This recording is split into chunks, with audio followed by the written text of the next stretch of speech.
السلام عليكم البنات، نتمنى تكونوا بخير وعلى خير، تكون اموركم واحوالكم طيبه ان شاء الله. اليوم فيديو جديد مع وصفه جديده حبيت نشاركها معكم، واللي ما كيعرفهاش هذه هي الفرصه اللي باش يديرها ولا اللي باش يتعلمها ولا يديرها. الوصفه نتاع اليوم هي بايلا. بطبيعه الحال راه هذا الطبق هذا راه مشهور ومعروف كديريه بزاف، يعني ما كاينش غير، ماشي بالضروره ديريه غير بالحوت ولا بفواكه البحر، تقدري ديريه بالدجاج ولا اللي بغيتي. اليوم غادي نديرو بالكامبا، وعندي ميخيونيس، ما عرفتش شنو كيقولوا ليه، والكراميل ما عرفتش شنو كيقولوا له، بوزرو وعندي جلبانه، مطيشه مقرطه، خيزو، فلفله بثلاثه الا ما كانوش ديروا غير متوفر عندكم، وعندي البصله مشلطه، والرز، هذا الرز اللي كتشوفوا معايا اللي ما كيكونش كيتلصق، كيكون بحال كلاصي. بالنسبه للعطريه عندي الزيت، عندي الخرقوم، الثومه، الملحه والتحميره والبزار وحك مطيشه والربيع مقطع. غادي نوجد على جنب، غادي نوجد واحد الفون اللي وجدت ليه واحد الربيطه ديال القزبور وجوج بعض القطع ديال الخيزو والبصله وكنور ديال الحوت وورقه سيدنا موسى كذلك. هذا غادي نحاول غادي نديرو مع الماء، غندير معاه شويه ديال الزيت، غادي نضيف عليه بوزروق، قبيله مشات لي الكلمه ديالو، السميه ديالو عندنا حنا بالمغرب شنو كنقولوا له. غادي نحاول نقطع بعض الريوس ديال هذيك الكامبا غير باش تعطينا هذيك النسمه في الماء، النسمه ديال الحوت. انا دائما فاش كنخدم بالكامبا البنات القشور ديالها ما كنرميهمش، كنجمعهم وكنخبيهم. نورمالمون دائما كيكونوا متوفرين عندي في الكونجيلاتور، ولكن هاد المره تقاداو ليا ما بقاوش عندي. اخر مره كنت رميتهم صافي. كنضيف عليه القيس ديال الماء وكنديرو فوق البوطه. قبل البنات راني نسيت، غادي نضيف بعض القطع ديال الثومه غير باش جغتها بالموس وصافي. ضفت عليها حك مطيشه،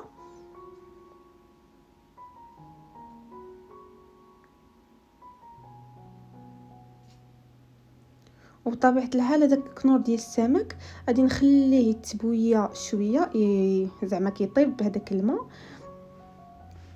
منين تشوفوا هذوك بوزروك بدا كيتحل كيف ما شفتوا معايا، راه مسدود عندي ما طايبش باقي خضر. منين غيبدا يتحل غادي نحيدو نعزلو على جنب، ونخلي غير المرق اللي غادي نروي به الباهيه ديالي. كيف ما شفتوا معايا دابا بوزروك راه بدا كيتحل صافي. منين غادي نخليه تقريبا واحد نص ساعه ولا هكاك، غادي نصفيه. بوزروك غادي نخليه على جنب حيت غادي نستعمل في البايله، وما باقي غادي هذوك الربيع وداكشي غادي نرميه. بالنسبه غادي خاصكم تكون عندكم مقله ديال البايه ولا مقله تكون ما كتلصقش. كيف ما شفتوا معايا هذا هو المرق اللي صفيت، وهذا هو بوزروق. غادي ناخذ القياس ديال الزيت غادي نديرو في المقله ديال البايله. انا خديت هذه خاصه البايله،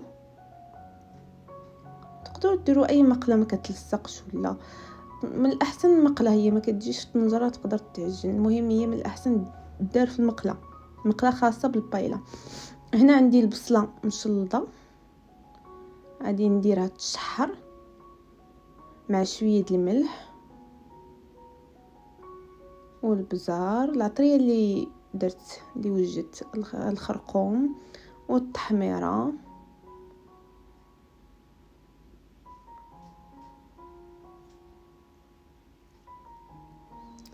غادي نحاول نقطع هذيك الثومه غير بيديا، ما كاينلاش زعما حاولت نديرها نبسط معكم الطريقه بابسط الخطوات. صافي كنقرط هذيك الثومه بحال هكا وكنخليها تشحر مزيان هذيك البصله حتى تبدا تذوب تبان ليا، ودائما نحركوا لا تحرق لينا.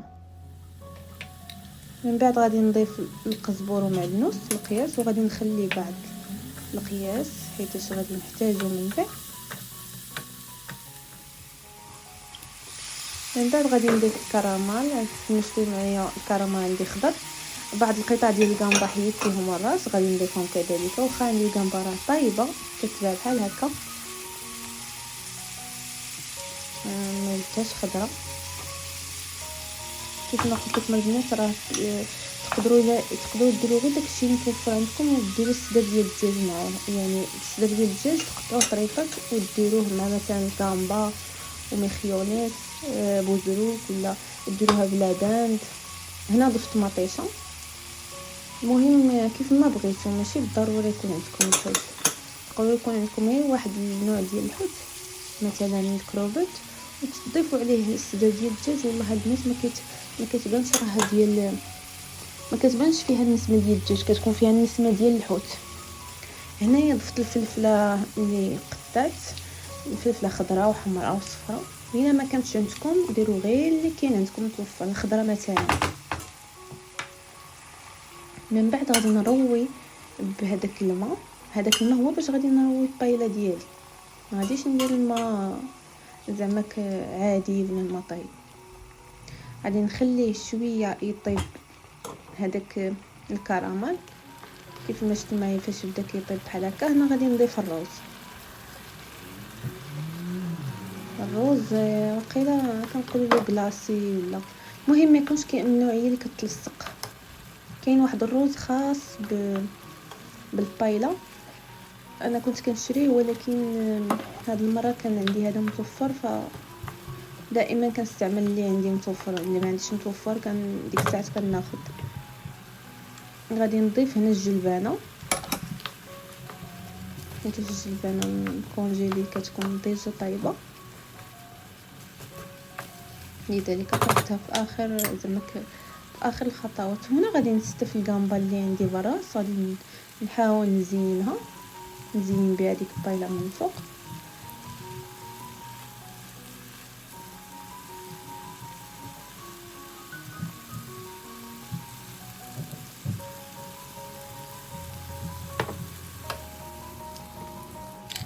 ومن بعد غادي ندوزو البوزروك، نحاولوا نحطوه حطه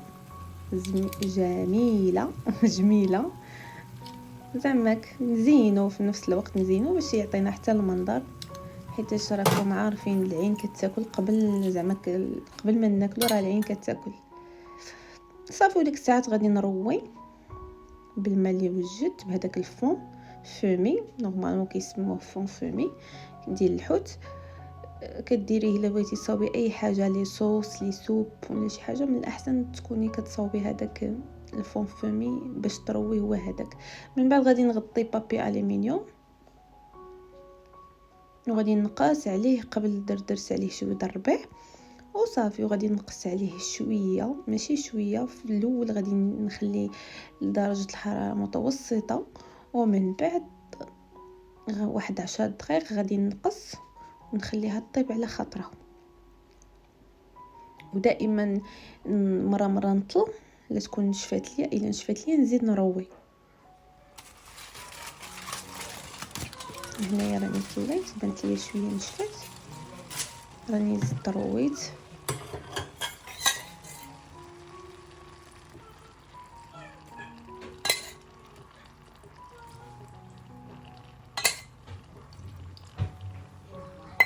وصافي هذه هي البايلا. هادو هما الخطوات اللي كنديرو في لي زوتيل وفي لي ريستورون. هكا كتصاوب كي قلت لكم البنات، وبهذا هكا كتصاوب في لي ريستورون. يمكن هذه بايلا بريستيج حيت راني معمره هانيت وصافي.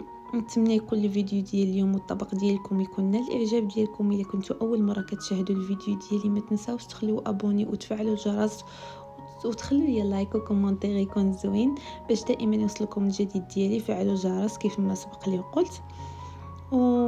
وصافي هذا هو الطبق ديال البايلا. زينت بالحامض، قطعته دي طرونش رقيق، قطعته رقيق ومن بعد دي طرونش هكا دورتو عليهم. تقدروا تزينوا باش ما بغيتو. والله البنات كتجي كتحمق وكتجي غزاله. غير كنصحكم تجربوها والله حتى غادي تعجبكم. وكيف ما قلت لكم ماشي بالضروري يكون عندكم الحوت، تقدروا ديروها بلا دان، تقدروا ديروها بالصدر ديال الدجاج او تميلونجيوها مع شويه ديال بوزروك وصدر ديال الدجاج باش تعطي ديك النسمه ديال الحوت. كذلك بايلا ما كنديروهاش غير بالرز. المهم ما نحرقش لكم مراحل، نخلي الوصفه المقبله ان شاء الله في المستقبل ندير لكم واحد الشكل اخر ديال بايلا. وصافي هنا كنوصلوا لنهايه الفيديو. مع السلامه الى فيديو مقبل ان شاء الله، وما تنساوش لايك وكومنتير يكونوا زوينين. سلامه.